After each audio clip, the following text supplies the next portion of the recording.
Hello बच्चों, आज मैं आप लोगों के लिए लाया हूँ क्लास 6 का मैथ्स का पेपर जो कि हाफिली एग्ज़ाम 2021-22 का है। बच्चों, इस जो हाफिली एग्ज़ाम जो 21-22 हुआ था, इसमें जो क्लास 9th और क्लास 7th का पेपर मैं ऑलरेडी अपने यूट्यूब चैनल पे अपलोड कर चुका हूँ। आप ज़रूर उन वीडियोस को देख सकते हो और उसमें मैंने अच्छे से समझा रखा है कि किस प्रकार से पेपर को हल किया जाता है। अच्छे मार्क्स लाने के लिए आपको क्या क्या करना होता है और पेपर को भी बड़े कॉन्सेप्ट के साथ आपको समझाया गया है। तो चलिए आज हमें क्लास 6 का जो ये पेपर है इसको देखते हैं। इसमें मैंने कुछ क्वेश्चन ये हल कर रखे हैं, कोई नहीं, हम इनको देखेंगे लेकिन इसको हम कॉन्सेप्ट के साथ समझेंगे भी। तो देखिए बच्चों, देखिए पहला क्वेश्चन क्या कह रहा है। देखिए जैसे कि आप ये कह रहा है कि रिक्त स्थानों की पूर्ति कीजिए। एक 6 का है, ठीक है। इसमें जो है ये 10 क्वेश्चन है, प्रत्येक क्वेश्चन एक एक नंबर का है। ये कह रहा है कि 2 अंकों की सबसे बड़ी संख्या। देखिए बच्चों, 2 अंक है ना, तो 2 अंक क्या होगा, 99 होगा। क्या होगा, 99। समझ रहे हो आप, ठीक है। जैसे एक अंक हमारा 1 से शुरू होता है ना, या हम 0 भी बोल सकते हैं। पूर्ण संख्या 0 से होती है, प्राकृत संख्या 1 से।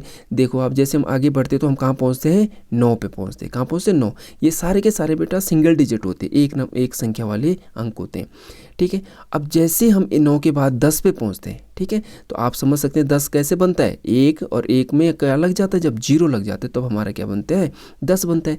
इसी के बाद हम धीरे धीरे करके कहाँ तक जाते हैं, 99 तक जाते हैं। और 99 के बाद हमारा क्या हो जाता है, 100 हो जाता है, ठीक है ना। तो 100 में कितने अंक आ गए, 3 अंक आ गए। तो सबसे बड़ी जो 2 अंकों की संख्या होती है बेटा वो क्या है, 99।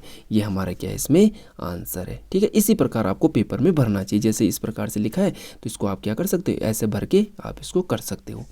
देखिए सबसे छोटी पूर्ण संख्या। देखिए ये क्वेश्चन जो है ये 7th में भी आया था। अगर आपको ध्यान होगा, मैंने जब पेपर हल किया था तो उसमें उन्होंने पूछा था कि सबसे छोटी पूर्ण संख्या क्या है, तो क्या है इसकी, 0 है, ठीक है बेटा। और प्राकृतिक संख्या क्या होती है, सबसे छोटी 1 होती है, ठीक है। 25 की पूर्ववर्ती, देखिए इसका नाम पढ़िए आप। पूर्व माने होता है पहले, पूर्व माने पहले, ठीक है। तो 25 से पहले ये कह रहे हैं क्या है, तो 24 आता है ना। ज़्यादा उसमें कन्फ्यूज होने की जरूरत नहीं, तो पूर्व से आप अनुमान लगा सकते हो। देखो एक होता है पूर्ववर्ती और एक होता है बेटा परवर्ती, या उसको अपवर्ती भी कहते हैं, ठीक है ना। तो पूर्ववर्ती माने पहले और परवर्ती माने बाद में। तो 25 का पूर्ववर्ती, तो 25 का पूर्ववर्ती माने 25 से पहले, तो क्या है, 24 है। ये क्या हो जाएगा इसका आंसर। त्रिभुज के तीनों अंतःकोणों का योगफल कितना होता है, ये तो हम जानते हैं। त्रिभुज होता है जो, तो किसी त्रिभुज में जो 3 कोण होते हैं उन तीनों कोणों का जो योगफल होता है वो कितना होता है, 180 अंश होता है, ठीक है। 4 भुजाओं वाले बहुभुज को क्या कहते हैं, चतुर्भुज कहते हैं, ठीक है ना। जिस बहुभुज की 3 भुजाएं होंगी त्रिभुज, 4 भुजा वाले को क्या कहते हैं, चतुर्भुज, 5 भुजा वाले को पंचभुज, 6 भुजा वाले को षडभुज, है ना। इसी प्रकार से सप्तभुज होता है, अष्टभुज होता है। देखिए फिर आगे, 90 अंश के कोण को क्या कहते हैं, समकोण कहते हैं। 90 अंश के कोण कैसा होता है, जो कि सीधा होता है, देखो इस प्रकार से होता है। तो इस कोण को क्या कहते हैं हम, 90 अंश का कोण, ठीक है, जिसको समकोण कहते हैं। अभी क्या कह रहा है यहाँ पे, देखिए कि 0.3 और 0.4 में कौन बड़ा है। देखो इसको कैसे करना चाहिए, क्या करो, जो हमारे पास दिया हो ना, जैसे यहाँ पे 0.3, तो बच्चों इसमें क्या करो, देखो कि कितनी संख्या बाद दशमलव है, एक संख्या बाद है ना, तो एक 0 वाले का क्या कर दो, गुणा कर दो। तो कितना बनेगा ये, देखो जब इसमें गुणा हो जाएगा बच्चों तो क्या हो जाता है, हमारा जो दशमलव होता है ना वो इधर की तरफ आ जाता है। किधर आ जाता है, इधर की। तो ये हो जाएगा 3.0 हो जाएगा, ठीक है। दशमलव यहाँ था और दशमलव यहाँ आ जाएगा। इसी प्रकार से जो 0.4 है, इसमें भी जब हम 10 का गुणा करेंगे तो मेरा जो दशमलव होगा बेटा वो 4 के इधर की तरफ आ जाएगा। तो ये हो जाएगा 4.0। अब देखिए 4 बड़ा है कि 3 बड़ा है, देखो दशमलव के बाद इसका तो कोई वैल्यू होती नहीं है ना।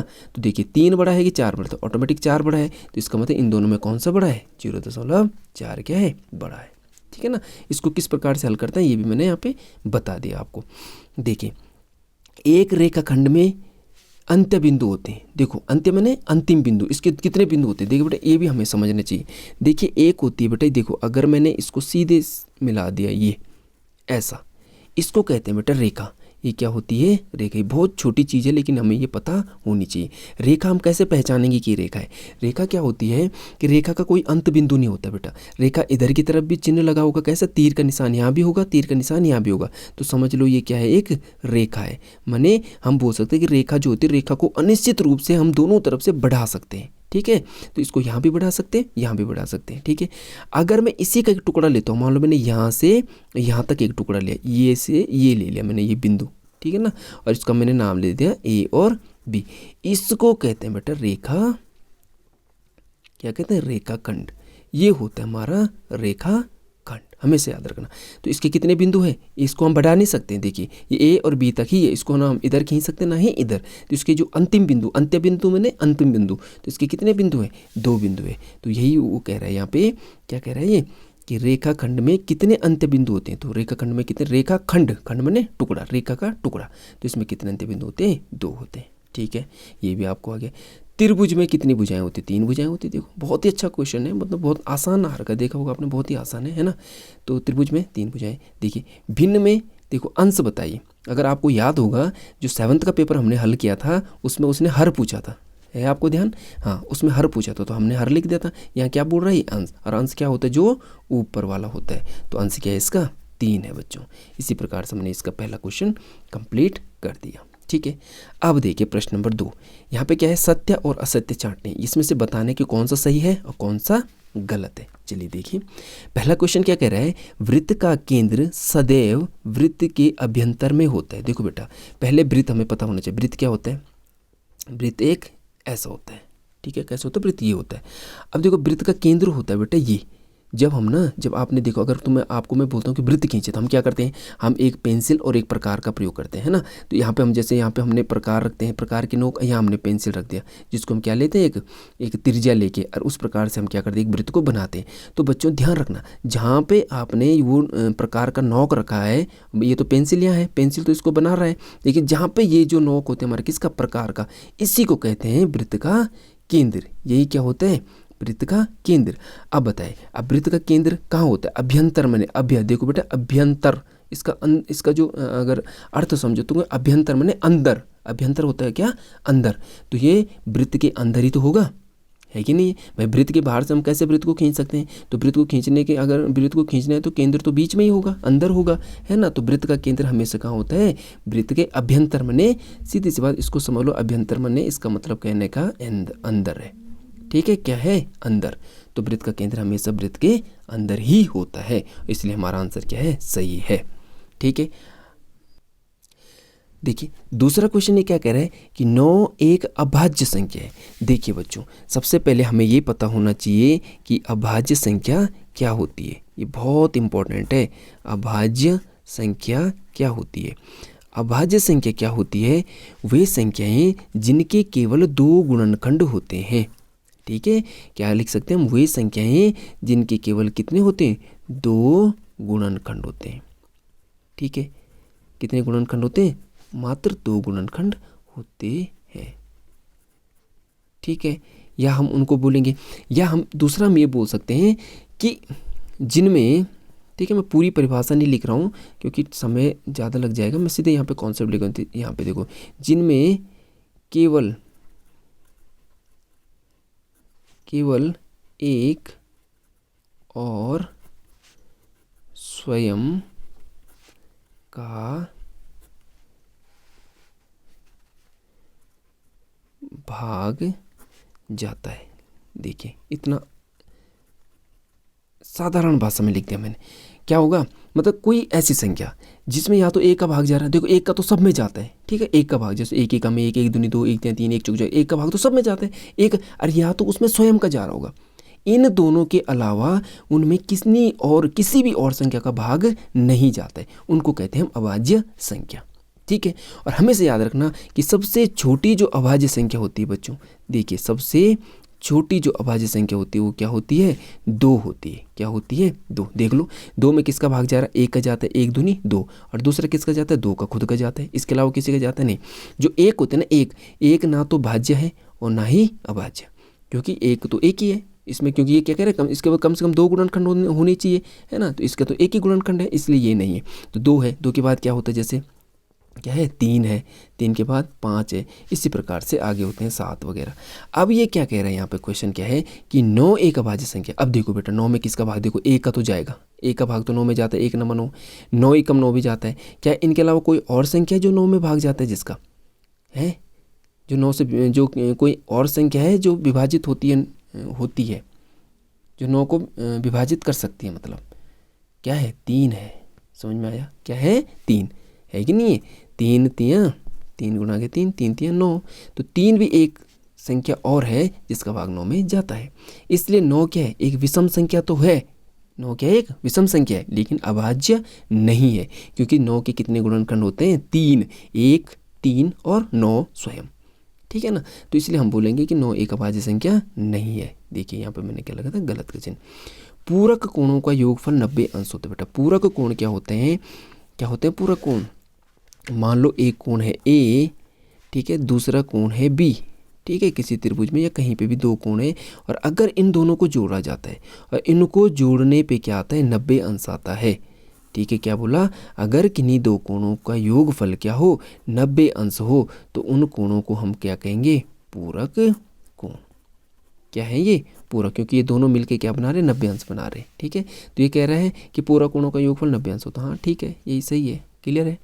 देखिए आयत का प्रत्येक कोण 60 अंश होता है। सबसे पहले तो हमें आयत बनाना आना चाहिए। आयत क्या होता है, आयत किसे कहते हैं, आयत एक ऐसी चतुर्भुजाकार आकृति है, कैसी है, एक चतुर्भुज आकार की एक आकृति है आयत, जिसकी आमने सामने की भुजा क्या होती है, बराबर होती है, ठीक है, दिख रहा है, आमने सामने की भुजा बराबर होती है। और दूसरा बिंदु, इसका जो बेटा प्रत्येक कोण होता है कितने अंश का होता है, 90 अंश का होता है। कितने अंश का होता है, 90 अंश का।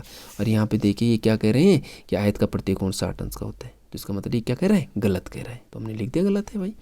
ध्यान से इसको देखिए, संख्या 99, देखिए ये कह रहे हैं जो 99 है, ठीक है भाई, 99 है, ये 98 का पूर्ववर्ती है। 98 का पूर्व मतलब ये 98 पूर्व मने पहले, ये 98 से पहले आता है। क्या 99 98 से पहले आता है, ऐसा आता है, 99 98 से पहले आता है कि 98 के बाद आता है, बाद आता है ना, तो ये क्या कह रहा है, पूर्ववर्ती। इसका मतलब क्या कह रहा है, ये भी क्या है, गलत है, ठीक है बच्चों, कि 99 जो होता है वो 98 का परवर्ती होता है, पूर्ववर्ती नहीं, पर मने बाद में, ठीक है। इसी प्रकार हमने इसके दूसरा क्वेश्चन भी, हमने दूसरे क्वेश्चन के जितने भी पार्ट थे हमने ये सारे के सारे कर दिए, ठीक है। अब आ जाइए प्रश्न नंबर 3 पे। ये क्या कह रहा है कि निम्न संख्याओं के सभी गुणनखंड लिखिए। क्या लिखने, गुणनखंड। गुणनखंड हमेशा याद रखना कि किस प्रकार से हम लिख सकते हैं। एक तो हम इनका गुणनखंड करने के लिए, देखिए बेटा चलो मैं बता ही देता हूँ गुणनखंड कैसे करते हैं। देखिए जैसे इसने कहा 15, ठीक है, हम क्या करेंगे, 15 को लिखो, एक लाइन खींचो इस प्रकार से, ठीक है ना। गुणनखंड करने के लिए मैंने क्या बोला, अभाज्य संख्याओं का प्रयोग करेंगे। किसका, अभाज्य संख्या। कहाँ से शुरू होती है, 2 से शुरू होती है, ठीक है। 2 का भाग 15 में जाता है बेटा, जाते 2 का भाग 15 में नहीं जाता है, इसलिए 2 से नहीं देंगे, ठीक है, क्योंकि 15 क्या है, विषम संख्या है, तो 2 के से नहीं करें। 2 के बाद किसकी बारी है, 3 से। देखो तो 3 का भाग जाता है, हाँ जी भाई जाता है, 3 पंजे 15। अब 3 का 5 में जाता है, नहीं जाता है, तो 3 के बाद किसकी बारी आएगी, अब 5 की आएगी, तो 5 एकम 5। तो देखिए अब 15 के गुणनखंड सारे लिखने हमने, 15 के सारे गुणनखंड लिखे जाएंगे। देखिए 15 एक तो एक है कि नहीं है भाई, एक भी तो है, एक का भी तो गुणा 1 15, जैसे हम अभी अभाज्य संख्या मैंने पढ़ाई ना, तो ये भी तो एक भी क्या होता है, गुणनखंड होता है। फिर एक के बाद कौन है, 5 है, 5 है, फिर क्या है, 3 भी है, और लास्ट में हमारा 15 भी है, क्योंकि 15 एकम 15, तो ये क्या है, इसके गुणनखंड है। 3 को मैंने पहले लिखना था, चलो कोई बात नहीं। इसी प्रकार से 25 है बेटा, क्या है 25 में देखो 1 का जाता है, 25 एकम 25, उसके बाद किसका जाता है, 5 का जाता है, 5 पंजे 25, और फिर किसका जाता है, खुद 25 का जाता है। तो ये क्या है, 25 के गुणनखंड हो गए। बहुत आसान है, कोई दिक्कत नहीं है, ठीक है ना। तो गुणनखंड करना हमें कैसे सीखना है, ऐसा सीखना है, ठीक है। अगर आपको यहाँ पे भी समझ में नहीं आया होगा, अगर किसी बच्चे को यहाँ पे दिक्कत आई है, तो आप कमेंट में लिख देना कि सर हमें ये सिखाइए, गुणनखंड करना सिखाइए, कैसे ये होता है। बड़े से बड़े गुणनखंड हम आपको अच्छे से सिखा सकते हैं, ठीक है। और मैं कोशिश करूँगा कि आपको, अगर आप मैसेज डालते हो कमेंट बॉक्स में, तो मैं ज़रूर बहुत ही बढ़िया तरीके से उस पर एक वीडियो बना दूँगा।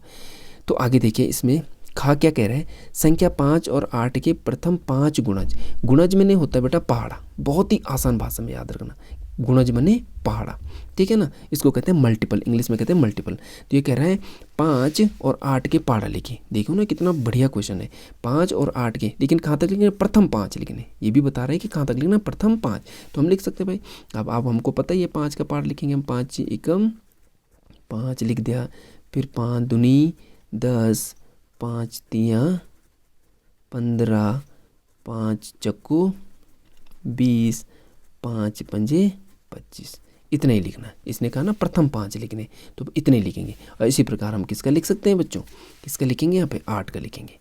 8 एकम 8, ये आप खुद ही लिख देना। चलो कोई नहीं, लिख लेता हूँ। 8 दूनी 16, 8 तियाँ 24, 8 चक्को 32 और 8 पंजे 40। ठीक है, तो ये क्या है, ये 5 के गुणज है जो इधर की तरफ है, और ये क्या है 8 के गुणज है। इसको लिखने की जरूरत है, ये आपकी इच्छा है, इसको लिखो ना लिखो, डायरेक्ट ये भी लिख सकते हैं। 5, 10, 15, 20, 25 और 8, 16, 24, 32, 40, ये भी लिख सकते हैं। ठीक है, आंसर दोनों कंडीशन में सही होगा। अब आ जाओ क्वेश्चन नंबर 4 में। सभी हल क्या करने, इसके सभी खंड हल करने। ठीक है, रोमन अंक में लिखिएगी। देखिए रोमन अंक क्या होते हैं बेटा, इसमें थोड़ी चीज़ें हैं जो हमें पता होनी चाहिए। देखो रोमन अंक तो कुछ तो आपको पता हो गई। देखिए रोमन अंक में क्या क्या आता है, देखो रोमन अंक, तो देखिए रोमन अंक में पहले तो ये तो हमें पता है, फर्स्ट हो गया, सेकंड हो गया, ये थर्ड होता है, ये फोर्थ होता है, ये फिफ्थ होता है। ठीक है, अब जब आई क्या होता है, जब भी हम 5 पे आते हैं ना, तो 5 में अगर 1 पहले लग जाता है, जो आई है ये पहले लग गया तो इसको 4 बोलेंगे, और जब आई बाद में लगता है तो इसको 6 कहते हैं। इस प्रकार 2 आई लगेंगे तो 7, 3 आई लगेंगे तो 8। अब 9 के लिए पहले 10 पता होना चाहिए। 10 क्या होता है, x होता है। 10 क्या होता है, x, तो 9 क्या होगा, आई x। ये ध्यान रखना, बस समझ में आ गया। जैसे 5 है तो 4 बनाने के लिए 1 आई पीछे लगता है, तो 1 कम हो जाता मतलब, है ना, तो 4 और 1 बढ़ जाता है तो 6। इसी प्रकार जो अब जैसे 10 है तो 10 में अगर मैं 1 आई कम कर दूंगा तो 9, और अगर 1 आई आगे बढ़ा दूंगा तो 11, 2, 12, 13, 14, 15। इस प्रकार से हमारा क्या बनती है, ये संख्या बनती है। अब ये तो हमें पता है, क्या क्या हमें जो हमें याद होना चाहिए। देखो एक तो हमें 5 पता होना चाहिए, जो शायद सबको पता होता है। दूसरा हमें 10 पता होना चाहिए। ठीक है, क्या पता होना चाहिए कि जो 5 होता है, 5 को कैसे लिखते हैं, वी लिखते हैं बच्चों। जो बेटा 10 होता है, 10 को क्या लिखते हैं, एक्स लिखते हैं, तो 10 को एक्स। 10 के बाद हमें सीधे पता होना चाहिए 50, 50 को लिखते हैं एल, 50 को क्या लिखते हैं एल। 50 के बाद हमें 100 पता होना चाहिए, इसको लिखते हैं सी। उसके बाद हमें 500 पता होना चाहिए, 500 को लिखते हैं डी। और उसके बाद हमें 1000 का पता होना चाहिए, 1000 को लिखते हैं एम। अगर हमको इतना पता है तो हम कोई भी संख्या लिख सकते हैं। बस इसी का ये भी ध्यान रखना है कि यहाँ पे ये आगे और पीछे लगता है। ठीक है ना। अब देखिए इसने कहा 12, इसने कहा 12, तो देखो 12 मैंने 10 धन 2, 10 धन 2, तो 10 होता है x, और धन 2, 10 तो 12। ठीक है, इसने कहा 36, तो 36 हम लिखते हैं 30 धन 6। ठीक है, 30 कैसे हो, 1x, 2x, 3, 10, 20, 30 हो गया। 6 को मैं कैसे लिखता हूँ, वी आई लिखता हूँ, दैट्स इट, यही हो गया आंसर। कितना आसान है, बहुत आसान है। ठीक है, निम्न त्रिभुज का नाम बताइए। अगला क्वेश्चन क्या कह रहा है कि इस त्रिभुज का नाम बताइए। देखो भाई ये त्रिभुज, देखो ये 7th में भी देखा होगा आपने, है ना। तो इस त्रिभुज का नाम देखो बेटा, ये क्या है, इसकी एक भुजा 6 सेंटीमीटर, ये भुजा भी 6 सेंटीमीटर, ये भुजा भी 6 सेंटीमीटर। तीनों भुजाएं क्या है, समान है। और जिस त्रिभुज की तीनों भुजाएं समान होती है उसको कहते हैं समबाहु त्रिभुज। इसका परिमाप ज्ञात करने के लिए आया था हमारे पास क्लास 7th में, और हमने अच्छे से हल किया था उससे। क्लियर है। अब देखिए तीसरा क्वेश्चन, विषम भिन्नों को मिश्रित भिन्नों में बदलिए। देखो बेटा यहाँ पे थोड़ा पहले हम भिन्न का कॉन्सेप्ट समझते हैं। जो हमारे पास भिन्न होती है, क्या होती है, जो हमारे पास भिन्न होती है, यहाँ पे देखते हैं, जो भिन्न होती है, भिन्न हमारे पास होती है बेटा 3 प्रकार की। कितने प्रकार की भिन्न होती है, 3 प्रकार की। पहली भिन्न होती है उचित भिन्न, पहली होती है उचित भिन्न। दूसरी होती है विषम भिन्न, विषम भिन्न। और लास्ट होती है हमारी, जो इसने दे रखी है यहाँ पे, मिश्रित भिन्न। ठीक है, अब इसको, इनकी पहचान क्या है, हम कैसे इनको पहचानेंगे। इनकी पहचान बहुत ही अच्छी है। हमने क्या करना है, अगर किसी भिन्न में, जैसे भिन्न हम पता है ना क्या लिखते हैं, ऊपर होता है अंश और नीचे होता है हर। ठीक है, अगर बेटा हमारा अंश क्या है, छोटा है, अंश क्या है छोटा, और हर क्या है बड़ा, हर क्या है बड़ा, तो उस भिन्न को हम क्या कहेंगे कि जिस भिन्न का अंश छोटा हर बड़ा होगा तो उस भिन्न को हम बोलेंगे उचित भिन्न। इसका उल्टा, अगर हमारा जो हर अंश होगा, अगर अंश क्या होगा बड़ा होगा, अंश क्या होगा बड़ा, और हर जो होगा बच्चों वो होगा छोटा। क्या होगा? छोटा। तो हम उसको बोलेंगे कि ये कौन सी भिन्न है? विषम भिन्न है। और मिश्रित भिन्न के लिए क्या होगा? यहाँ पे एक पूर्ण संख्या होगी, यहाँ पे क्या होगी? एक पूर्ण संख्या होगी। ठीक है। और यहाँ पे हमारा कैसे होगी? उचित भिन्न होगी। मीन्स अंश बटे अंश छोटा और हर बड़ा। ये बहुत ही मतलब बेसिक से मैंने बता दिया। क्लियर है कि ये होता है। अंश अगर आपको छोटा दिख रहा है, जैसे मान लो इसका मैं एग्जांपल दूँ, जैसे 2/3, 1/2, 3/5, ये सारे भिन्न देखो अंश क्या है? छोटा हर बड़ा, अंश छोटा हर बड़ा, अंश छोटा हर बड़ा। इन भिन्नों को कहेंगे उचित भिन्न। ये भिन्न क्या है? उचित भिन्न। यहीं पे अगर मैं इसी को उल्टा कर दूँ, मान लो चलो 5/3 है, ठीक है, 7/2 है, या हमारा 9/4 है, तो ये जो भिन्न होती बेटे ये क्या है? विषम। इनमें देखो अंश बड़ा हर छोटा, अंश बड़ा हर छोटा। और जो मिश्रित भिन्न होती है इसमें एक पूर्ण संख्या होगी, जैसे 2 सही 1/3। देखिए तो अंश छोटा हर बड़ा और यहाँ पे पूर्ण संख्या हो जाएगी। ठीक है। तो इसको कहते हैं, सॉरी ये है यहाँ पे, तो इसको क्या कहते हैं हम? ये तो इसको कहते हैं मिश्रित भिन्न। इसी के प्रकार हम और लिख सकते हैं 3 सही 2/7। ये भी क्या है? हमारी एक मिश्रित भिन्न है। अब देखिए यहाँ पे क्या करना है, ये क्या कह रहा है कि इस भिन्न को, ये जो विषम भिन्न है, देखो अब विषम भिन्न है ना, ये निम्न विषम भिन्नों को मिश्रित भिन्नों में बदलिए। तो ये मिश्रित भिन्न है। अब ये जो है विषम भिन्न है, सॉरी विषम भिन्न मैंने ऊपर देखो बड़ा है नीचे छोटा है, यहाँ भी देखो बड़ा है छोटा है। अब जब हम इसको मिश्रित भिन्न में बदलेंगे तो हमें क्या करना है? क्या करना है ध्यान से देखिए। हम क्या करेंगे बच्चों, जो ये है ना, क्या है? जो ये है जैसे 12/5, क्या है? 12/5। इसका जो हमारा हर होगा 5, ये क्या कर देगा? 12 में क्या देगा? भाग करेगा। ठीक है। अब देखो 5 का पाड़ा पढ़ो, 5 दूनी 10, कितना बचेगा? 2। कितना बचा? 2। अब देखिए हमने क्या करना है, जो मेरा ये भाजक है, जो मेरा क्या था? भाजक। देखिए ये था 5 था, तो हर में तो बेटा 5 ही रहेगा। हर में क्या रहेगा? 5 ही। दिख रहा होगा आपको पेपर में, दिख रहा है कि नहीं दिख रहा? हर में तो 5 ही रहेगा। ये जो 5 है ये तो यही रहेगा। और जो यहाँ पे ये जो मेरा भागफल आया, जो मेरा क्या आया? भागफल आएगा, वो यहाँ पे आ जाएगा। तो 5 दूनी 10, और जो शेष फल आया वो कहाँ जाएगा? यहाँ पे। तो शेष फल कहाँ आ जाता है? देखिए ये अंश में आ जाएगा। शेष फल कहाँ आ जाता है? अंश में। और ये भागफल वाला जो होगा ये कहाँ जाएगा? हर में। ये तो यही रहता है, एक कहीं भी ये चेंज नहीं होगा। ये चेंज नहीं होता। देखो यहाँ 5 5 है, यहाँ 6, ये नहीं होगा चेंज ये 2 चीज़ें होती हैं। बस ये याद रखना कि जो शेष फल आएगा वो अंश में जाएगा, और जो भागफल आएगा वो ऑटोमेटिकली एक पूर्ण संख्या होगी। इसको देखो 6 का भाग दो 15 में, 6 को भाग अगर हम 15 में देते हैं, ठीक है ना, तो देखिए अब 6 15, तो 6 दूनी 12, कितना बचेगा? 3। मैंने क्या कहा? जो शेष फल है वो अंश में आएगा। देखिए जो शेष फल है वो अंश में है। ठीक है। और जो 6 तो हर में ही रहेगा, ये कहाँ रहेगा? हर में रहेगा। और जो मेरा ये है ये, तो 6 दूनी 12 और 3 15, 6 दूनी 12 और 3 15, अब 5 दूनी 10 और 2 12। तो इस प्रकार से हम क्या करते हैं? विषम भिन्नों को मिश्रित भिन्न में क्या करते हैं? बदलते हैं। ठीक है। आई होप आपको ये समझ में आ गया होगा। अब बढ़ते हैं आगे। ये देखिए क्वेश्चन नंबर क्या कह रहा है? ये 4। ये कह रहा है कि एक बंद वक्र क्या होता है? वक्र क्या होता है बेटा? ऐसे मान लो ये इस प्रकार से एक आकृति होती है और ये क्या होती है? एक बंद होती है। देखिए ये क्या है? बंद है। यहाँ से शुरू हुई और यहाँ से इस प्रकार से यहीं पे बंद हुई, तो ये चारों तरफ से घिरी हुई आकृति होती है। ठीक है। हम लिख सकते हैं चारों ओर से घिरी बंद आकृति को हम क्या कहते हैं? एक बंद वक्र कह सकते हैं, है ना। चित्र मैंने बता दिया। इस प्रकार से मान लो यहाँ से शुरू किया, इस प्रकार से, इस प्रकार से, इस प्रकार से, इस प्रकार से, और यहाँ पे ये क्या हो गया? बंद हो गया। तो इसको हम क्या कहते हैं? चारों ओर से घिरी बंद आकृति को एक बंद वक्र कहते हैं। योग ज्ञात कीजिए। यहाँ पे देखिए योग ज्ञात कीजिए। ऋण 5 धन 7, इनका योग ज्ञात कीजिए। ठीक है। अब यहाँ पे गुणा नहीं हो रहा है, ध्यान रखना। कल हम गुणा कर रहे थे, आज गुणा नहीं है। ये क्या कह रहे हैं? इनको वो करना है, इनको योगफल ज्ञात करिए।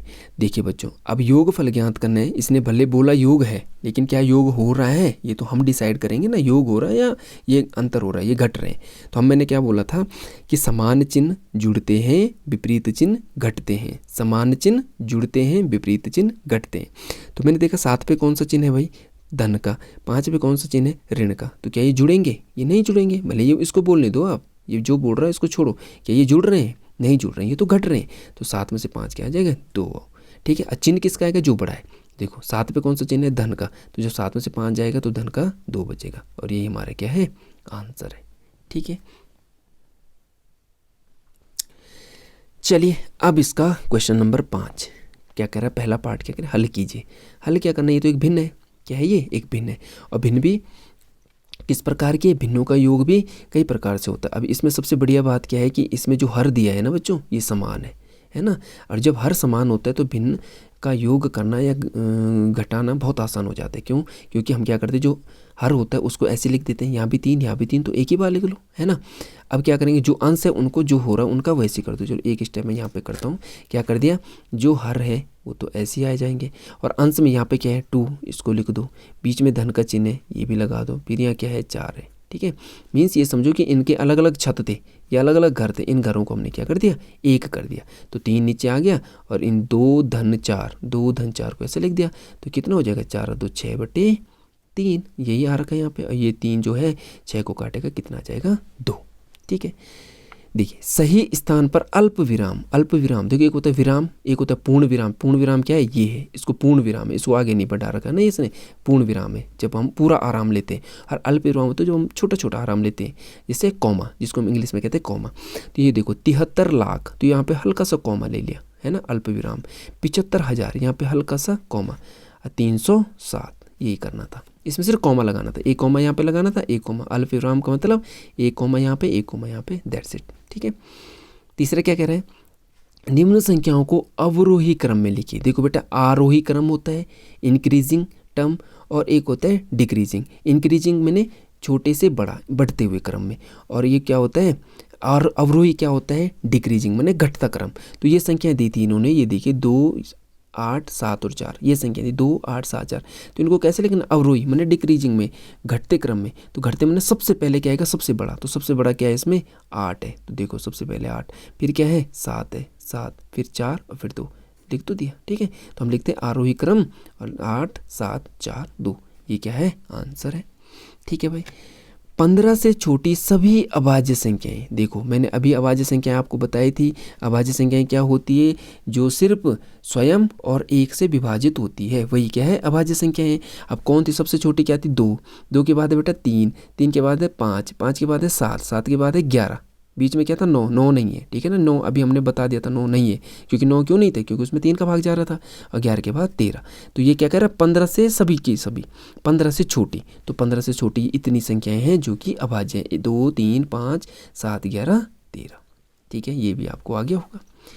उचित क्रम में लगाकर हल कीजिए, इसको कह रहा है ये, हल कीजिए। तो यहाँ पे है 2 गुणा गया 1767 गुणा गया 50। ठीक है, अब मुझे पता है इसको, ये क्या कह रहा है, सही क्रम में लगा के इसको क्या करो, गुणा करो। तो मुझे पता है कि अगर मैं 2 और 50 का गुणा करूँगा तो ये 2 और 50 का गुणा 100 बन जाएगा, होगा कि नहीं होगा। और उसके बाद ये बड़ी सी संख्या, इसका गुणा करना आसान हो जाएगा। तो पहले मैंने क्रम में क्या किया, इसको यहीं रखा, और ये 50 के आगे लगा दिया, ये इनका एक साथ लिख दिया। ठीक है ना, ये ऐसे रहा, यहाँ पे ये कर दिया, और 50 दूनी कितना हो गया बच्चों, 100 हो गया। अब देखो इसका गुणा करने की जरूरत ही नहीं है, क्योंकि हमें पता है 1767 एकम 1767 हो जाएगा, और जो ये 2 जीरो है इसके आगे लग जाएंगे, यही हमारा क्या हो जाएगा, आंसर हो जाएगा। जीरो का गुणा करना तो बहुत आसान होता है। 1/3 और 2/3 को संख्या रेखा पर दर्शाइए। चलिए भाई, इसको तो दर्शाना पड़ेगा। देखिए संख्या रेखा सबसे पहले क्या होती है, चलो मैं दूसरे पेन से करता हूँ। संख्या रेखा देखिए बेटा, अगर मान लो एक रेखा है ये, ठीक है, इसमें बीच में क्या मान लो हमारा क्या है, 0 है। ठीक है, इधर की तरफ है बेटा 1 2 3, इधर की तरफ है -1 -2 -3। ठीक है, बीच में 0 होता है, यहाँ धनात्मक संख्याएं होती है और यहाँ ऋणात्मक संख्याएं होती है। अब जैसे मान लो कोई हमको बोलेगा भाई 5 कहाँ पे होगा, तो हमें पता है 3 यहाँ पे, तो यहाँ पे 4 होगा, तो यहाँ कहीं 5 होगा। कोई बोलेगा भाई ऋण का 1 कहाँ है, तो ऋण का 1 कहाँ पे होगा बेटा, ये वाला है जो मैंने गलती से कर दिया, यहाँ पे क्या है, ऋण 1 है। ठीक है ना, ये देखो ये क्या है, ऋण 1 है। लेकिन अब ये तो हम दिखा सकते हैं, ऋणात्मक संख्या हम इधर दिखाएंगे, धनात्मक संख्या हम इधर दिखा सकते हैं, कोई भी संख्या हमसे पूछ लो हम दिखा सकते हैं। ठीक है, लेकिन बच्चे ये यहाँ पे क्या करें, 1/3 और 2/3, इसने प्रश्न में पूछा है कि 1/3 और 2/3 को संख्या रेखा पे दिखाए। इसका मतलब परमेय संख्या की बात कर रहा है कि परमेय संख्या को इस पे दिखाना है। तो अब इसके लिए मुझे दूसरी परमेय संख्या बनानी पड़ेगी। इसको ध्यान से समझिए आप। देखिए पहली बात को मुझे पूछा क्या गया है, अगर मेरे पास ये दो चीज़ें पूछी गई है 1/3 और 2/3, ये दोनों बेटा धनात्मक है, तो सबसे पहली बात क्या है कि यहाँ देखो 0 कर दो या -1 कर दो, -2 संख्या रेखा तो दिखाने के लिए दिखा दो। लेकिन अब क्योंकि जो ये बात कर रहा है ना, ये बात कर रहा है परमेय संख्या की, तो परमेय संख्या क्या होती है ना, परमेय संख्या इसका मतलब क्या है कि हमें जो इसमें अब दूरी जो रखनी पड़ेगी, थोड़ा दूर दूर रख दो इनको, 1 2 और 3, क्योंकि परमेय संख्याएं जो होती है ना, आपको इतना पता होना चाहिए कि किन्हीं दो संख्याओं के बीच हम अनेक परमेय संख्याएं निकाल सकते हैं। ठीक है ना, जैसे मान लो 0 और 1 है, तो इनके बीच में ना अनेकों परमेय संख्याएं, 1 और 2 के बीच में अनेकों परमेय संख्याएं, इनके बीच में अनेकों परमेय संख्याएं। इसलिए क्या करना पड़ेगा, अब उनके लिए जगह भी तो बनानी पड़ेगी ना दिखाने के लिए।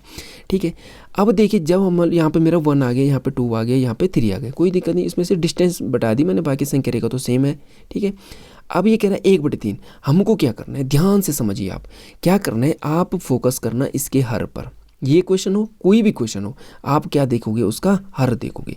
आपने क्या करना है, जितना उसका हर होगा उतना बेटे यहाँ पे बीच में टुकड़े कर देने। ठीक है, जैसे इसका हर में कितना है, 3 है, तो 3 है, इसका मतलब ये क्या कह रहा है कि 0 से 1 तक जाने के लिए हमें 3 टुकड़े करने पड़ेंगे। अब ये एक टुकड़ा है ना, यहाँ से यहाँ तक एक ही टुकड़ा तो है ये, इसके 3 कर दो, 1 और 2। देखिए अब एक टुकड़ा ये हो गया, एक टुकड़ा ये हो गया, एक टुकड़ा, 3 टुकड़े हो गए। अब देखिए इस जो पहला वाला टुकड़ा होगा, इस टुकड़े का नाम होगा 1/3। क्या होगा, 1/3। दूसरे वाले टुकड़े का नाम होगा 2/3। तीसरे वाले टुकड़े का नाम होगा 3/3। और इसको हम लिख सकते हैं, चाहे ऐसे भी लिख लो, इसका 0/3 है ना, 0/3, 1/3, 2/3, 3/3। फिर आगे आएगा 4/3, 5/3, 6/3, 7/3, 8/3, 9/3, कोई भी संख्या हो, कितना आगे तुम लिख सकते हो। ठीक है ना, लेकिन हम आगे क्यों जाएं, इसने कहा था 1/3, देखो भाई मेरा 1/3 मिल गया, यहाँ पे मिला कि नहीं मिला। इसने कहा 2/3, देखिए इसी के बगल में मेरा 2/3 है, हो तो गया।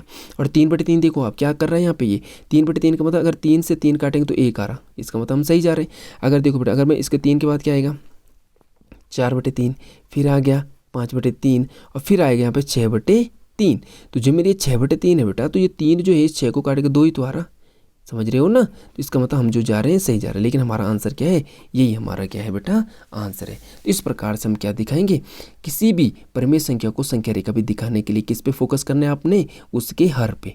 जितने उसके हर होंगे उतने तुम यहाँ पे क्या कर दोगे, टुकड़े कर दो। अगर मान लो 7 होता हर में, तो मैं क्या करता, 1 में यहाँ लिखता, फिर 2 यहाँ लिखता, और बड़ी बड़ी टुकड़े करते, 7 टुकड़ा करके, पहले टुकड़े का नाम 1/2, दूसरे टुकड़े का नाम 2/2, 2/7, 3/7, 4/7, 5/7, 6/7, 7/7 मेरा कहाँ पे आता है, 1 पे। जहाँ पे मेरा 1 होता 1, वहीं पे मेरा आता 7/7, क्योंकि 7 एकम 7 होता है ना, समझ गए। इस प्रकार से हम इसको हल करेंगे। अब देखिए क्वेश्चन नंबर 6। क्वेश्चन नंबर 6 क्या कह रहा है कि इसके 60 के लिए 2 भिन्न भिन्न वृक्षखंड, गुणनखंड वृक्ष बनाइए। गुणनखंड माने 60 के गुणनखंड वाले टुकड़े करने, लेकिन वृक्ष के जरिए बनाना हमें। चलिए भाई करते हैं, हम वृक्ष बनाते हैं। आसान क्वेश्चन, ऐसा कुछ नहीं है, इसमें कोई दिक्कत नहीं है। देखिए जैसे हमने एक 60 बना दे, देखो कैसे बनता है वृक्ष, ये देखो हमने इस 60 को एक गोले में बंद कर दिया। अब हम देखेंगे कि 60 को ना कौन कौन विभाजित कर रहा है। इसको मैं जैसे यहाँ पे करता हूँ और यहाँ से भी मैं ऐसे करता हूँ, वृक्ष बनाना है ना। तो चलो हम शुरू करते हैं, जैसे 15 से करते हैं। इसमें देखो एक होता है 15, ठीक है, मतलब 15 चौको 60, आप अपने हिसाब से बना सकते हैं। 15 चौको 60 वृक्ष तो बनाना है, ठीक है ना, 15 चौको 60। अब फिर 15 के लिए वृक्ष बनाएंगे। 15 के लिए क्या वृक्ष बनेगा, 15 के लिए बनेगा 5 गुणा गया 3, हो सकता है कि नहीं हो सकता, 5 3 15, ठीक है। इसी प्रकार से 2 4 को हम कैसे लिख सकते हैं, 2 गुणा गया 2, हो गया ख़त्म। और भी है नहीं, देखो 5 3 15, 2 दूनी 4 और 15 चौको 60, पहला वृक्ष बन गया ये। दूसरा वृक्ष हम बना सकते हैं, आप अपने हिसाब से बना सकते हैं, कुछ भी जो आपको सही लग रहा। मेरे को अब एक याद आ गया मेरे को, तब तक एक 10 से बना सकता हूँ मैं, 10 और यहाँ से क्या होगा मेरा 10 छके 60, ठीक है, 10 छक्का 60 है। अब इसको भी तोड़ देते हैं। 10 को मैं लिख सकता हूँ 5 गुणा गया 2, 5 दूनी 10। इसको मैं क्या लिख सकता हूँ 3, यहाँ लिख सकता हूँ मैं 2, तो 3 दूनी 6, 5 दूनी 10 और 10 छके 60, 2 वृक्ष बन गए। ठीक है। नेक्स्ट क्या कह रहा है, निम्न का मासा ज्ञात कीजिए। क्या करना है बेटा, मासा ज्ञात करना है। चलो देखते हैं मासा। पहले मासा क्या होता है, महत्तम समापवर्तक, अर्थात वह बड़ी से बड़ी संख्या। महत्तम समापवर्तक का मतलब क्या है कि वह बड़ी से बड़ी संख्या जो इन दोनों को क्या कर दे, विभाजित कर दे। समझ में आ गया, वह बड़ी से बड़ी संख्या जो इन दोनों में, जिसका इन दोनों में क्या चला जाए, भाग चला जाए। ठीक है, चलो सबसे पहले हम क्या करेंगे, इनका गुणनखंड करते हैं। देखिए क्या करेंगे, गुणनखंड। क्या क्या है, 15 है पहले, एक तो मेरे पास है 15। ठीक है भाई, 15 के गुणनखंड करो, कैसे होगा, 3 पंजे 15। ठीक है, और 5 एकम 5। दूसरी संख्या क्या है बेटा मेरे पास, 18। 18 का भी क्या करो, गुणनखंड करो। कहाँ से करूँगा, शुरू 2 से करूँगा। सबसे छोटे भाज्य संख्या 2 है ना, यहाँ मैंने 2 से क्यों नहीं किया, क्योंकि 15 विषम संख्या थी इसलिए। तो 2 9 18, अब 2 का नहीं जाएगा, 3 का जाएगा, 3 3 9 और 3 एकम 3। ठीक है, अब हम क्या करेंगे, देखिए पहले मैं लिखूँगा जैसे 15 को मैं क्या लिख सकता हूँ, 1 गुणा गया 3 गुणा गया 5। ठीक है ना, 1 को लिखना चाहिए, ठीक है ना, 1 को लिखना चाहिए, है ना, क्योंकि 1 भी गुणनखंड होता है, मैंने अभी बताया था ना जब मैं अभाज्य संख्या पढ़ा रहा था। फिर लिखेंगे हम 18 का भी क्या आएगा, 1 गुणा गया दूसरा ये 2 आ जाएगा, फिर आ जाएगा 3 गुणा गया 3, 3 3 9 दूनी 18 एकम 18, 5 3 15 एकम 15। अब जो मेरा मासा होता है बच्चों, मासा, ये कहते हैं महत्तम समापवर्तक। इसको इंग्लिश में कहते हैं HCF, हाईएस्ट कॉमन फैक्टर। मैंने इनका वह गुणनखंड, वह बड़े से बड़ा गुणनखंड, ठीक है, इन दोनों संख्याओं का वह बड़े से बड़ा गुणनखंड जो इनको क्या कर रहा होगा, विभाजित कर रहा होगा। ठीक है ना, तो यहाँ देखो 1 तो है ही, 1 तो है ही मैं, लेकिन इसमें क्या है कि अब वो बड़ी से बड़ी संख्या क्या है, जो देखो 1 तो है, 1 तो सब में ही है। दूसरा मैंने क्या बोला कि ये देखो बेटा 2 ऊपर 2 है, नहीं है, अब 2 तो नहीं है, 3 है। 3 क्या है मेरा, दोनों जगह 3, इधर भी है इधर भी है, और बाकी तो है नहीं। 5 है, 5 नीचे नहीं है, 3 है लेकिन और 3 नहीं।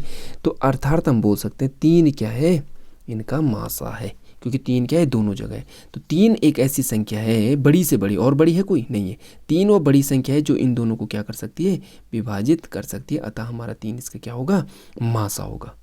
क्लियर है। इसको मैं दूसरा तरीका बताऊँ आपको, बहुत अच्छा तरीका। देखो कभी भी हो, अगर आपको मासा पूछा गया ना, तो यहाँ पे देखो इसने मासा पूछा बेटा मेरे से 15 और 18 का, 18 और 15 का, है ना। इसने पहले 18 लिखा हुआ फिर 15 लिखा हुआ। हम क्या करेंगे, जो इसमें छोटी संख्या होगी, क्या है इसमें छोटी संख्या 15, उसका भाग दे दो बड़ी संख्या में। दूसरा तरीका बता रहा हूँ मैं आपको, ठीक है ना, HCF ज्ञात करने का। 15 का भाग दो, कितनी बार जा रहा है, 15 एकम 15 हो गया। ठीक है भाई, 18 में से 15 गया, कितना बच रहा है, कितना बचेगा, 3 बच रहा है कि नहीं बच रहा। अब यहाँ पे क्या करना है, जो मेरा शेष फल आएगा, ध्यान से समझिए, जो मेरा शेष फल आएगा वो क्या करेगा, जो मेरे ये भाग दे रहा है ना, यहाँ से जो भाग दे रहा था पहले, उसको उसी में भाग देगा। क्या बोला मैंने कि जैसे 15 छोटा था, 18 बड़ा था, 15 18 में भाग दिया, एक बार गया तो 15 कम 15, शेष फल आया 3। अब जो ये 3 है ये शेष फल आ गया। अब ये जो शेष फल है ये क्या करेगा, जो भाजक था, जो ये 15 था, इसी में भाग देगा। तो 3 का भाग 15 में कितनी बार जाएगा, 3 पंजे 15, हो गया, खत्म हो गया, शेषफल 0। तो जिसने ये जो 3 है, यही मेरा क्या होता है, HCF आया मेरा यहाँ भी 3। समझ में आ गया। यहाँ से भी मैं कर सकता था, यहाँ से बल्कि और आसान है, ये बहुत आसान है, ठीक है ना। तो इस तरह भी कर सकते हो और इस तरह भी कर सकते हैं आप लोग। देखिए दूसरा इसने क्या कह रखा बेटा, ये हमने कर दिया, मास हमने कर दिया। अब ये कह रहा है कि लासा ज्ञात कीजिए, लघुत्तम समापवर्तक, अर्थात वह छोटा सा छोटा अंक, वह छोटा सा छोटा अंक जिसमें इन तीनों का भाग चला जाए। वो छोटे से छोटा नंबर होना चाहिए, बड़े तो बहुत हो सकते हैं, लाखों करोड़ों अरबों कुछ भी हो सकते हैं, लेकिन वो छोटे से छोटा अंक हो जिसमें ये भी भाग, इसका भाग भी चला जाए, इसका भाग भी चला जाए, इसका भाग पूर्णता मतलब शेषफल नहीं आना चाहिए। तो ठीक है, तो इसको क्या कर सकते, एक तो हम ऐसा कर सकते हैं, इस प्रकार कर सकते हैं, और एक हम क्या कर सकते हैं, इनको एक साथ लिख के भी कर सकते हैं। कैसे कर सकते हैं, एक साथ लिख के भी कर सकते हैं। चलिए करते हैं पहले, चलो पहले हम इसी विधि से करते हैं। देखिए पहले जैसे 12, तो 12 के गुणनखंड करो। पहले 12 के गुणनखंड कैसे करेंगे, 2 से शुरू करेंगे, 2 छके 12, ठीक है बच्चों। फिर 2 से फिर से शुरू करेंगे, 2 3 6 हो जाएगा, और फिर 3 से करेंगे, 3 एकम 3। 12 के बाद दे रखे इसने 20, क्या है 20। देखिए 2 करेगा 2 दशंकी 20, फिर 2 करेगा 2 पंजे 10 और 5 एकम 5। 20 के बाद है 25, ठीक है। 25 का देखो 3 का भी नहीं जाएगा, 2 का भी नहीं जाएगा, किससे करेंगे 5, 5 पंजे 25 और 5 एकम 5। अब देखिए सारे लिखे पहले, 12 गुणा गया, ठीक है। तो 1 गुणा 2 गुणा 2 गुणे 3 है ना, 2 2 3 और 1 भी लिख दिया मैंने। 12 के बाद है बेटा 20, 20 का हम क्या लिखेंगे 2 गुणे 2 गुणे गया 5, 5 5 5 1, चलो 1 नहीं लिखा कोई बात नहीं, यहाँ चलो रहने दो 1 है, ठीक है। 25 का देखो एलसीएम में ना भी लिखो 25 को, एलसीएम जो होता है ना, एलसीएम में एक आप 1 ना भी लिखो तो चल जाएगा, लेकिन एचसीएफ में जरूर, एचसीएफ में नहीं छोड़ना चाहिए 1 को, ठीक है। एलसीएम में छोड़ भी देंगे कोई दिक्कत नहीं है। इसमें लिख देंगे 5 गुणा गया 5, ठीक है। अब देखिए जब भी हमें लासा निकालना है तो लासा के लिए ध्यान रखना, महासा में मैंने क्या किया था, महासा में ध्यान दो यहाँ पे, महासा में मैंने क्या किया था, मैंने सिर्फ किसको लिया था जो दोनों जगह कॉमन थे, बाकी सबको मैंने छोड़ दिया था। क्या करा मैंने, जो कॉमन था उसी को लिया था, बोला था वही महासा है, बाकी मैंने छोड़ दिए थे ना सारे। यहाँ मैं क्या करूँगा, इसमें मैं ऐसा नहीं करूँगा, पहले मैं देखूँगा कॉमन क्या क्या है भाई। तो देखो क्या क्या है कॉमन, देखो यहाँ कुछ कॉमन है नहीं है भाई, यहाँ 5 है 5 है लेकिन ऊपर 5 नहीं है, यहाँ 2 है 2 है लेकिन यहाँ 2 नहीं है, यहाँ 3 यहाँ है लेकिन यहाँ कहीं 3 नहीं है, कुछ भी कॉमन नहीं आ रहा है, कुछ भी कॉमन नहीं आ रहा है। तो हम क्या करेंगे इन सब का क्या कर देंगे गुणा कर देंगे, इन सब का क्या कर देंगे गुणा, क्या करेंगे सबका गुणा करेंगे। लेकिन एक चीज़ यहाँ पे ध्यान रखनी है कि जो हम गुणा करेंगे ना तो उसको ये भी देखना है कि कोई 2 बार तो नहीं आ रहा है, जोड़ा मतलब जोड़े को भी देखना है। तो देखिए जोड़ा, जैसे मान लो यहाँ पे ये 2 है, ये जोड़ा तो है ना, ये क्या है जोड़ा है, तो इनको हम 1 बार लिखेंगे। जोड़े को कितनी बार लिखना है बेटा 1 बार लिखेंगे, ठीक है भाई। दूसरा जोड़ा मेरा कौन सा बन रहा है, ये बन रहा है, दूसरा जोड़ा क्या बन रहा है ये बन रहा है, इसको भी हम कितनी बार लिखेंगे 1 ही बार लिखेंगे, ठीक है। और कोई ये 3 का कोई जोड़ा नहीं है, 3 का कोई जोड़ा नहीं है, तो 3 को हम लिख देंगे ऐसे ही। ये यहाँ ऊपर ख़त्म हो गए सारे, 1 को लिखने की ज़रूरत नहीं है, यहाँ 2 तो चले गए, यहाँ 5 का जोड़ा बन रहा है बेटे, देखो 5 का जोड़ा कहाँ बन रहा है, ये बन रहा है, ये बना दिया मैंने। अब क्या बचा, ये बचा 1 5 बच गया, क्लियर है। मीन्स जो मेरे जोड़े हैं, जो क्या है जोड़ों को 1 बार लिखना है, बस जोड़ों को 1 बार में, तो जो जोड़े में आ रहा है उसको 1 ही बार लिखेंगे, 2 बार लिखने की ज़रूरत नहीं है, और बाकी जो आ रहा है उसको लिख देंगे।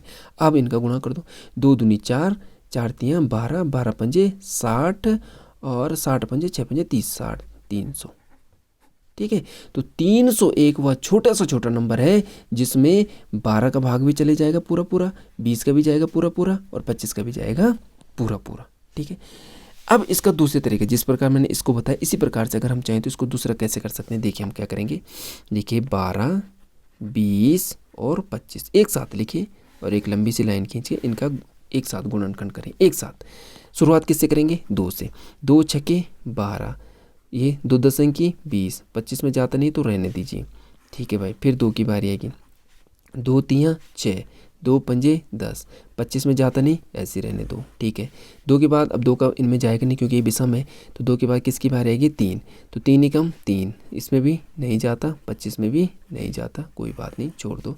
इसके बाद है 5 की बारी, ये ऐसे रहेगा 5 ही कम 5, अब 5 पंजे बेटा 25, फिर 5 की बारी आएगी 1 1 5 ही कम 5, देखो आए गुणनखंड ऐसे, पहला गुणनखंड है 2, ठीक है भाई। इसी की तरह देखो ना यहाँ पे देखो, चलो पहले यहीं लिख देते हैं हम, तो लासा लिख देंगे, लासा बराबर 2 गुणा गया 2, 2 गुणा गया 2, 3 गुणा गया 5 गुणा गया 5, और देखो 2 दूनी 4 3 12 पंजे 60 पंजे 300, देखो आया सेम या नहीं आया, ठीक है ना। तो ये होता है, तो इस तरह भी आप कर सकते हैं। ये तरीका तो ये तो बेसिक मतलब ये भी है और ये भी है, इसी जिस प्रकार से मैंने मासा भी 2 तरीके से किया उसी प्रकार से मैंने लासा भी क्या कर दिया है 2 प्रकार से कर दिया है। चलिए आगे देखते हैं आगे क्या कह रहे हैं।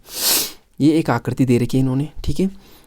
इसमें छांटने वाले 5 बिंदु, तो बिंदु तो देखे भी दिख रहे हैं, ए डी बिंदु है, ई बी बिंदु है, ए बी बिंदु है, सी बी बिंदु है, ठीक है। ये सारे क्या है A B C D E, ये क्या है सारे के सारे बिंदु, कहाँ से दिए इसने A B C D E, ये क्या है सारे बिंदु है, ठीक है। किरणें बताओ बेटा, देखिए जब मैंने अभी आपको इससे अभी मैंने बताया था ना, आपको ध्यान होगा जब पहले मैंने ये बताई थी, ये रेखा है, फिर मैंने बोला था इसी से जब मैं एक बिंदु लेता हूँ ठीक है। तो इससे क्या बनती है, रेखाखंड बनती है। इसी का टुकड़ा होता है रेखाखंड, रेखा का खंड। लेकिन बेटा जब किसी बिंदु से एक तरफ किरण, एक तरफ क्या होता है, ये तीर का निशान होता है। इधर तो बिंदु होगा, ये क्या है, एक बिंदु, इधर की तरफ क्या होगा, तीर का निशान। तो इसको कहते हैं हम किरण, इसको कहते हैं किरण। ये होती है किरण, ठीक है। जैसे सूर्य का प्रकाश है, तो सूर्य का प्रकाश निकल कहाँ से रहा है, सूर्य से निकल रहा है ना, सूर्य से निकल रहा है और आगे की तरफ बढ़ रहा है। तो जो जिस पे तीर का निशान एक ही तरफ होता है वो किरण होती है, जिस पे तीर का निशान होता ही नहीं है वो रेखा खंड होता है, जिस पे तीर का निशान दोनों तरफ होता है उसको रेखा कहते हैं, ठीक है। तो यहाँ पे किरण की बात आ रही है। तो किरण के लिए क्या कह रहा है, तो इसमें किरण कौन सी होगी, तो देखिए किरण कौन कौन सी होगी इनमें। देखिए पहले जैसे अगर मान लो मैं इसकी बात कर रहा हूँ तो मैं यहाँ से भी बोल सकता हूँ, है ना। कौन सी किरण होगी, जैसे मान लो ये एक किरण है, कौन सी किरण, मैंने यहाँ पे क्या कर दिया था, अपनी सहूलियत के लिए मैं यहाँ पे ओ लगा दिया था, ताकि मैं बोल सकता हूँ कि ओ भी एक किरण है, ये है ना, एक तरफ जा रही है ना, ओ सी भी क्या है, ओ ए क्या है, एक किरण है, ओ सी भी एक किरण है। और अगर हम इधर की तरफ देखें तो ओ डी भी क्या है, एक किरण है, ठीक है ना, बहुत सारी किरण है। अगर हम इसको नहीं लगाएंगे तो हमें एक ही किरण मिल रही है, एक ये वाली। अब यहाँ से मैं ऐसे का नाम कैसे दूँ जब यहाँ पे कोई बिंदु ही नहीं होगा, तो मैंने क्या किया था, यहाँ पे बिंदु ओ लगा दिया, फिर ओ ए एक किरण, ओ बी दूसरी किरण, ओ सी तीसरी किरण और ओ ई डी जो है वो चौथी किरण हो जाएगी, है ना। तो इस प्रकार से हम इसमें किरण भी दिखा सकते हैं, ठीक है ना। अब देखिए एक त्रिभुज का परिमाप ज्ञात कीजिए जिसकी भुजाएं 10 सेंटीमीटर, 7 सेंटीमीटर, 12 सेंटीमीटर। देखो कितना अच्छा क्वेश्चन है। एक 10 सेंटीमीटर है, दूसरी 7 सेंटीमीटर और तीसरी 12 सेंटीमीटर। अब मैंने क्या बोलता, परिमाप क्या होता है बेटा, भुजाओं का योग। तो 10 धन 7 धन 12 तीनों को क्या करो तो जोड़ दो, कितना आया 29 सेंटीमीटर। यही क्या होगा हमारा परिमाप होता है। परिमाप क्या होता है, भुजाओं का योग। मैं जो 7 वाला पेपर मैंने हल किया था उसमें बहुत अच्छे तरीके से मैं क्षेत्रफल और परिमाप को बता रखा है। तो ये होता है भुजाओं का योग। इसने क्या इसको विस्तारित रूप में लिखे, किसको, 12536 इसको। तो देखो पहले हम इसको देखेंगे, इकाई, दहाई, सैकड़ा, हजार, 10,000। तो ये किसके उसमें है, ये 10,000 में। तो 12 को मैं लिख दूंगा 12,000, विस्तारित खोल के लिख दिया ना मैंने, 12,000 को 12,000 लिख दिया, 500 को फिर 500 लिख दिया, फिर 36 को किससे मिलके बन रखा है, 30 धन 6। तो इसको बिस्त खोल के लिख दिया, बस यही लिखना है। पहले 12 का 12,000 हो जाएगा, मतलब ये 0 0 बन जाएंगे, ठीक है ना। 12,000, 5 के आगे 0 0 कर दो, 500, 30 को 30 0 और 6 हो तो गया 12,536। अब आगे हम इसका लास्ट है, सभी खंड हल कीजिए। क्वेश्चन नंबर 7 है।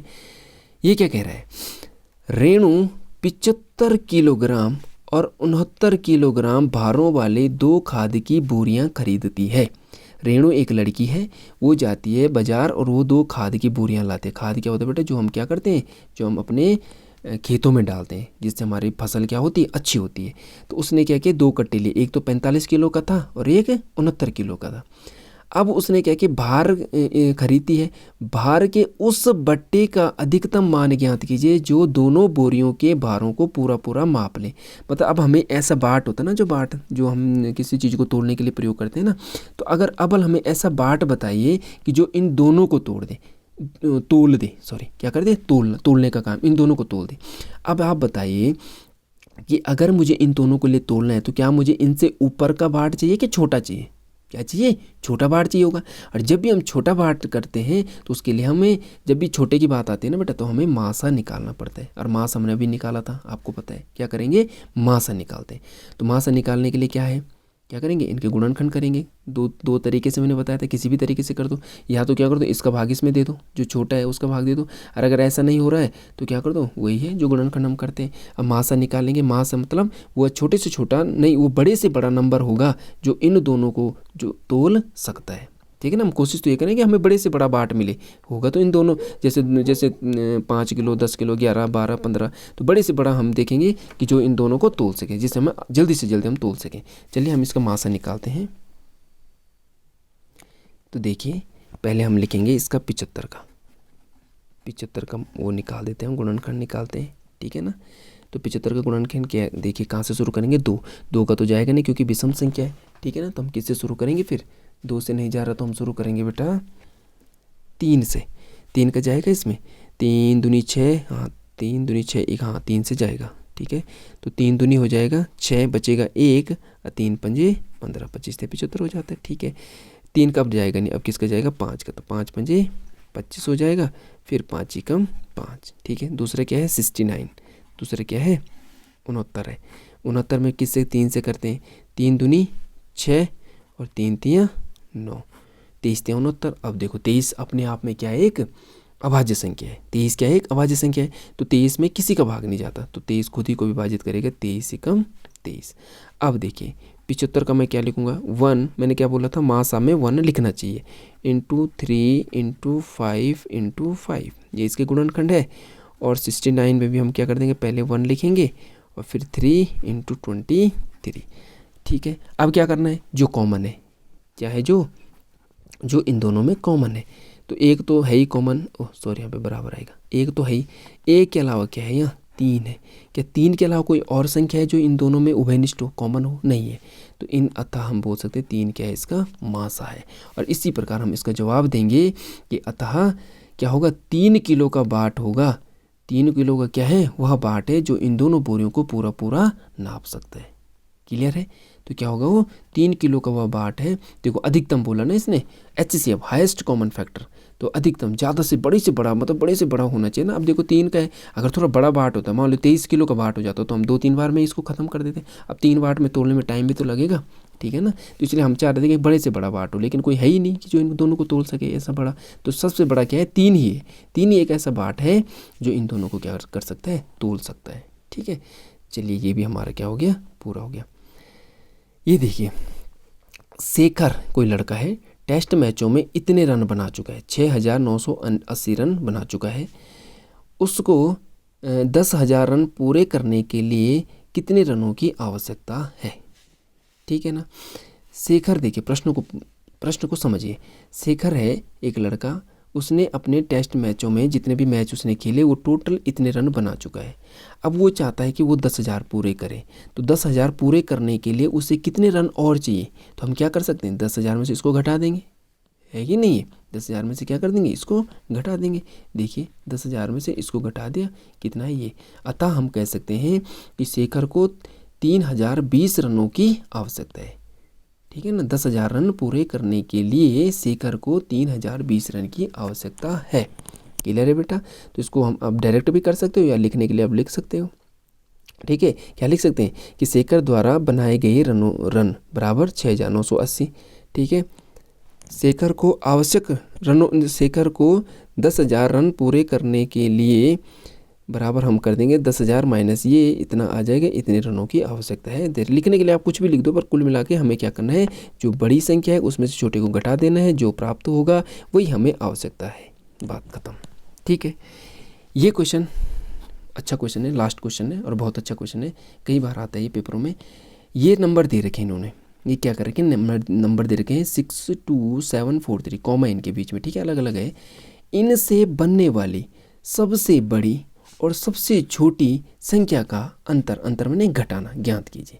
तो देखिए बेटा, इन संख्याओं से हमें सबसे पहले सबसे बड़ी संख्या बनानी है। तो सबसे बड़ी संख्या कब बनेगी, जब हमें इनमें से जो सबसे बड़ा अंक होगा इनको मतलब अवरोही क्रम में लिखेंगे।